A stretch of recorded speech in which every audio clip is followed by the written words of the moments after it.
أعوذ بالله من الشيطان الرجيم بسم الله الرحمن الرحيم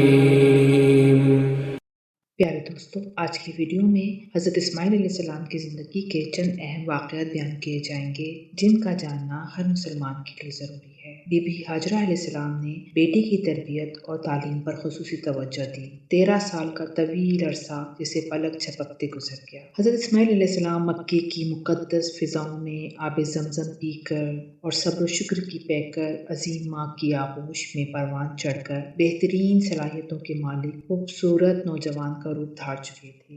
ایک دن حضرت ابراہیم علیہ السلام تشریف لائے اور فرمایا کہ اے بیٹا، میں خواب میں دیکھتا ہوں کہ میں تمہیں ذبح کر رہا ہوں، تمہارا کیا خیال ہے؟ فرما بردار بیٹے نے سر خم تسلیم کرتے ہوئے فرمایا کہ ابا جان، آپ کو جو حکم ہوا ہے وہی کیجیے، اللہ نے چاہا تو آپ مجھے صابرین میں پائیں گے۔ پیارے دوستو، حضرت اسماعیل علیہ السلام کا یہ سعادت مندانہ جواب دنیا بھر کے بیٹوں کے لیے آداب فرزندی کی ایک شاندار مثال ہے۔ روایات بتاتی ہیں حضرت ابراہیم علیہ السلام نے بیٹے کا جواب سنا تو انہیں سینے سے لگایا اور حضرت ہاجرہ علیہ السلام کے پاس لے آئے۔ فرمایا، اے ہاجرہ، آپ اپنے نور نظر کو اپنے ہاتھوں سے تیار کر دیجئے۔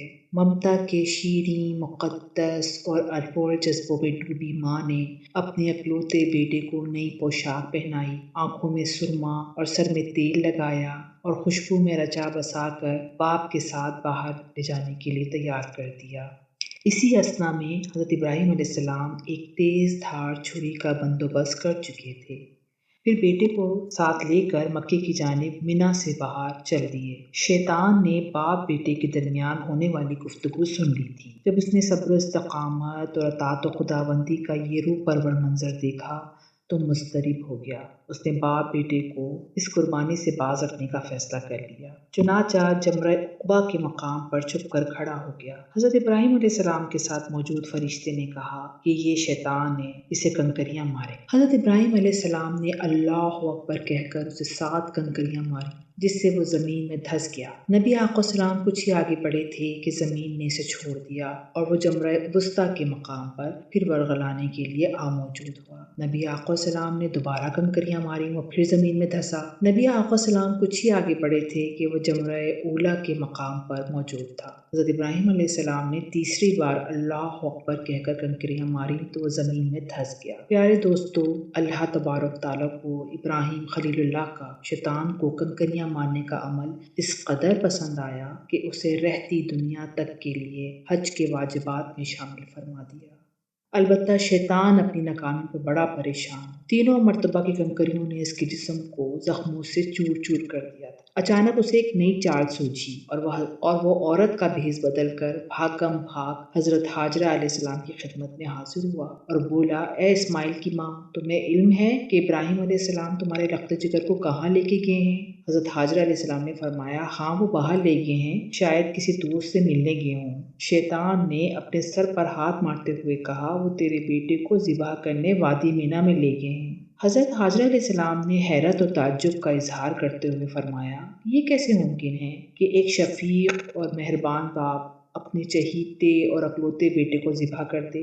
اس موقع پر بے ساختہ شیطان کے منہ سے نکلا کہ وہ یہ سب کچھ اللہ کے حکم پر کر رہے ہیں۔ یہ سن کر صبر و شکر اور اطاعت و فرما برداری کی پے کر اللہ کی برگزیدہ بندی نے فرمایا، اگر یہ اللہ تعالیٰ کا حکم ہے تو ایک اسماعیل کیا، اس کے حکم پر 100 اسماعیل قربان ہیں۔ دوستو، روایات بتاتی ہیں کہ شیطان یہاں سے نامراد ہو کر واپس مینا کی جانب پلٹا، لیکن وہاں کا ایمان افروز منظر دیکھ کر اپنے سر پر خاک ڈالنے اور چہرہ پیٹنے پر مجبور ہو گیا۔ وادی مینا کے سیاہ پہاڑ، نیلے شفاف آسمان پر روشن آگ برساتا سورج، فلک پر موجود تسبیح و تحلیل میں مصروف ملائکہ، اللہ کی راہ میں اپنے متاع عزیز کی قربانی کا عقل کو حیران کر دینے والا منظر دیکھنے میں محو تھے۔ مکے سے آنے والی گرم ہوائیں بھی مینا کی فضاؤں میں موجود عبادت و اطاعت، تسلیم و رضا اور صبر و شکر کی ایک عظیم داستان رقم ہوتے دیکھ رہی تھیں۔ روایات میں آتا ہے کہ جب حضرت ابراہیم علیہ السلام نے حضرت اسماعیل علیہ السلام کو لیٹنے کی ہدایت دی تو حضرت اسماعیل علیہ السلام نے فرمایا کہ ابا جان، میں پیشانی کے بل لیٹتا ہوں تاکہ آپ کا چہرہ مجھے نظر نہ آئے۔ آپ آقا سلام بھی اپنی آنکھوں پہ پٹی باندھ لیں تاکہ جب آپ مجھے ذبح کر رہے ہوں تو شفقت پدری کے غالب آنے کا امکان نہ رہے۔ پیارے دوستو، صبر و استقامت کے گوہو گراں والد نے کوشش جگر کی اس بات پر عمل کیا، اور جب اسماعیل علیہ السلام لیٹ کی تو تکبیر احکام خداوندی میں تیز دھاڑ چھری کو پوری قوت کے ساتھ لخت جگر کی گردن پر پھیر دیا۔ باپ بیٹے کی اس عظیم قربانی پر قدرت خداوندی جوش میں آئی اور اللہ جل شانہ کے حکم سے حضرت جبرائیل علیہ السلام جنت کے باغات میں پلے سفید خوبصورت میڈھے کو لے کر حاضر ہوئے۔ حضرت ابراہیم خلیل اللہ نے ذبح سے فارغ ہو کر آنکھوں سے پٹی ہٹائی تو حیرت زدہ رہ گئے۔ بیٹے کی جگہ ایک حسین میڈھا ذبح ہوا پڑا تھا، جبکہ اسماعیل علیہ السلام قریب کھڑے مسکرا رہے تھے۔ اسی اثنا میں غیب سے آواز آئی، اے ابراہیم، تم نے اپنا خواب سچا کر دکھایا۔ بے شک ہم نیکی کرنے والوں کو ایسا ہی بدلہ دیا کرتے ہیں۔ پیارے دوستو، حضرت ابراہیم علیہ السلام اور حضرت اسماعیل علیہ السلام کی اس بے مثال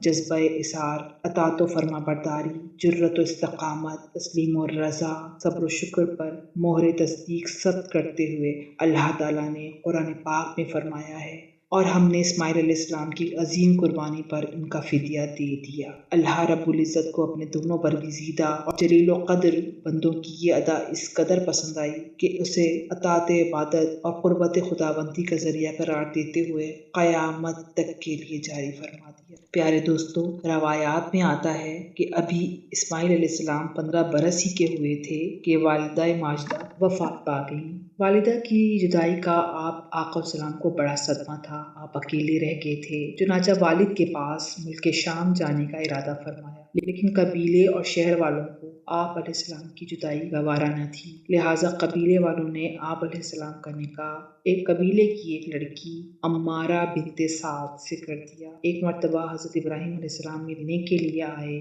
تو حضرت اسماعیل علیہ السلام گھر پر موجود نہ تھے۔ ان کی اہلیہ کا رویہ انتہائی نامناسب تھا تو وہ بیٹے کو ان خاتون سے علیحدگی اختیار کرنے کا پیغام دے کر چلے گئے۔ آپ علیہ السلام نے والد کی نصیحت پر عمل کیا۔ پھر قبیلے کے لوگوں نے آپ علیہ السلام کی شادی قبیلہ جرہم کی خاتون سیدہ بنت مسعود سے کر دی۔ حضرت ابراہیم علیہ السلام پھر آئے تو اس مرتبہ بھی حضرت اسماعیل علیہ السلام موجود نہ تھے، لیکن ان کی بیوی کی سعادت مندی، شکر گزاری اور فرمانبرداری کی بنا پر ان سے بہت خوش ہوئے۔ یہ یاد رہے کہ حضرت اسماعیل علیہ السلام نے خانہ کعبہ کی تعمیر کے دوران اپنے والد کے شانہ بشانہ کام کیا۔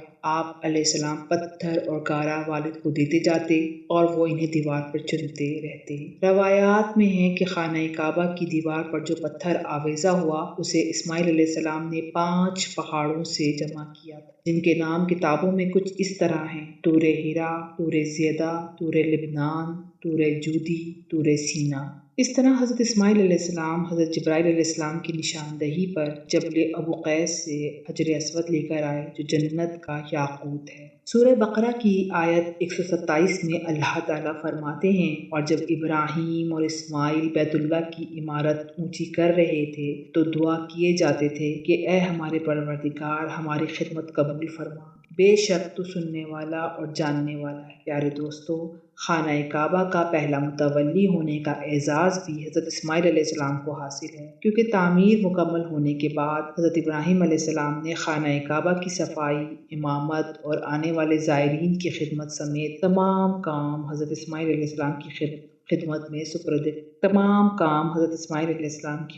سپرد کر دیے تھے، اور انہیں نصیحت اور ہدایت دیتے ہوئے بیت اللہ شریف کا متولی مقرر فرمایا۔ پھر آپ علیہ السلام واپس ملک شام چلے گئے۔ حضرت اسماعیل علیہ السلام کی وفات کے بعد آپ علیہ السلام کے بیٹے نابد بن اسماعیل کعبے کے متولی بنے۔ اس طرح اسماعیل علیہ السلام کو نبوت بھی حاصل ہوئی، اور اللہ تعالیٰ نے حضرت اسماعیل علیہ السلام کو حجاز مقدس اور اس کے آس پاس کے تمام آبادیوں نیز قوم جرہم، قوم عمالید اور اہل یمن کی طرف نبی بنا کر بھیجا۔ دوستو، اسماعیل علیہ السلام ہمارے پیارے نبی محمد مصطفیٰ صلی اللہ علیہ وسلم کے جد اعلیٰ ہیں۔ پیارے دوستو، بات کی جائے اسماعیل علیہ السلام کے اوصاف حمیدہ کی تو قرآن مجید میں حضرت اسماعیل علیہ السلام کے 3 اوصاف نہایت صراحت کے ساتھ بیان کیے گئے ہیں۔ نمبر 1، تعمیر کعبہ کے دوران اپنے والد ابراہیم علیہ السلام کے شانہ بشانہ شریک رہے۔ نمبر 2، آپ علیہ السلام وعدے کے بڑے پکے اور سچے تھے۔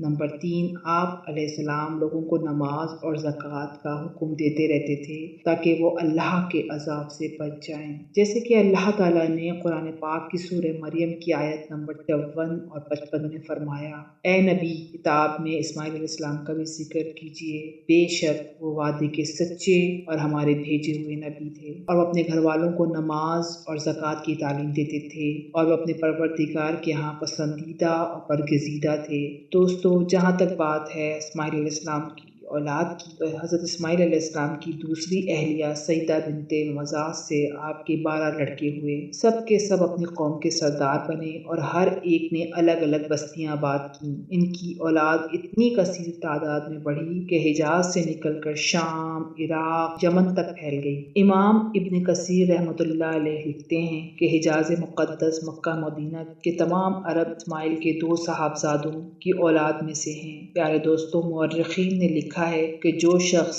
دنیا میں سب سے پہلے گھوڑے پر سوار ہوا وہ حضرت اسماعیل علیہ السلام تھے۔ اس سے پہلے گھوڑا وحشی جانور تھا۔ حضرت اسماعیل علیہ السلام نے اسے سدھایا اور مانوس کیا اور پھر اس پر سواری کی۔ حضرت عبداللہ بن عمر سے مروی ہے کہ رسول اکرم صلی اللہ علیہ وآلہ وسلم نے فرمایا: گھوڑوں کو اپناؤ اور ان پر سواری کرو، بے شک یہ تمہارے باپ حضرت اسماعیل علیہ السلام کی میراث ہے۔ دوستو، کہتے ہیں اسماعیل علیہ السلام کو مختلف زبانوں پر عبور حاصل تھا۔ عربی کے علاوہ آپ علیہ السلام کو عبرانی، قبطی زبانوں پر بھی عبور حاصل تھا۔ آپ علیہ السلام نے 137 سال کی عمر میں وفات پائی۔ آپ علیہ السلام کو کعبۃ اللہ کے صحن میں میزاب رحمت اور حجر اسود کے درمیان اپنی والدہ کے پہلو میں سپرد خاک کیا گیا۔